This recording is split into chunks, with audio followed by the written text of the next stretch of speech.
দেখুন অবশ্যই আপনি যখন এরকম একটি আন্দোলন করবেন বা যে কোনো কাজ করতে যাবেন আপনার চ্যালেঞ্জ থাকবে।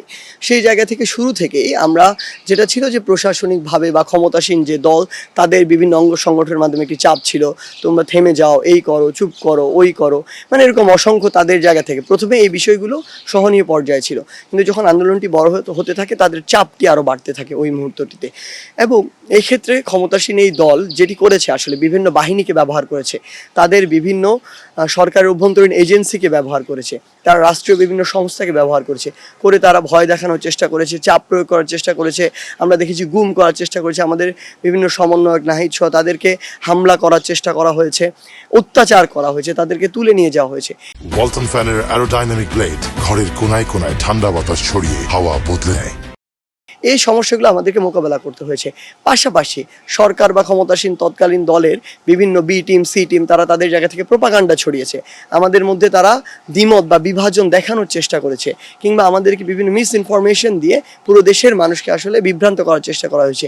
এই জায়গাগুলোতে আমরা বিভিন্ন সমস্যার ফেস করেছি। এবং সবচেয়ে গুরুত্বপূর্ণ যেটি ছিল যে আমাদের পরিবারকে থ্রেট দেওয়া হয়েছে, আমাদেরকে বলা হয়েছে যে আমাদেরকে মেরে ফেলা হবে, পরিবার থেকে যেন আমাদেরকে সাবধান করে দেওয়া হয়, পরিবারের হুমকি দেখানো হয়েছে যে পরিবারকে যেন আমরা যেন আমাদের জায়গা থেকে সাবধান হয়ে যাই, নাহলে পরিবারকে অনেক অঘটন পরিবারকে ঘটাতে পারে পরিবারকে নিয়ে।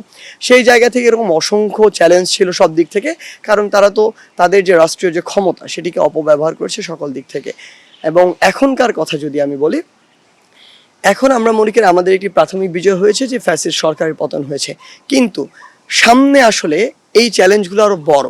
আমাদের মনে হচ্ছে না আমাদের কাজ হয়ে গেছে, কিন্তু ব্যাপারটা এরকম নয়। আসলে এখন এখানে বৈশ্বিক বিভিন্ন পরাশক্তি যারা ওই ফ্যাসিস্ট সরকারকে আগে থেকে মদত দিয়েছে, তারা তাদের জায়গা থেকে তাদেরকে ফিরিয়ে আনার চেষ্টা করছে, কিংবা তাদেরই এমন বিভিন্ন গোষ্ঠী রয়েছে। মানে আপনি একদিনে ফ্যাসিস্ট আওয়ামী লীগ দেশ থেকে পতন হয়ে গিয়েছে আর তার সকল দোসর চলে গিয়েছে, ব্যাপারটা তো এমন নয়, সকলেই আছে।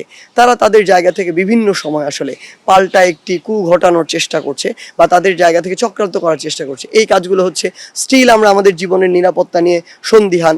স্টিল আমরা মনে করি দেশের বাইরের বিভিন্ন সংস্থার বিভিন্ন গুপ্তচর থেকে শুরু করে বিভিন্ন সদস্য হয়তো দেশে রয়েছে যারা আমাদেরকে টার্গেট করছে, বিভিন্ন সমন্বয়কে টার্গেট করছে, আমাদের উপদেষ্টা মণ্ডলীকে হয়তো টার্গেট করছে। সেই জায়গায় অবশ্যই সামগ্রিক একটি থ্রেট রয়েছে।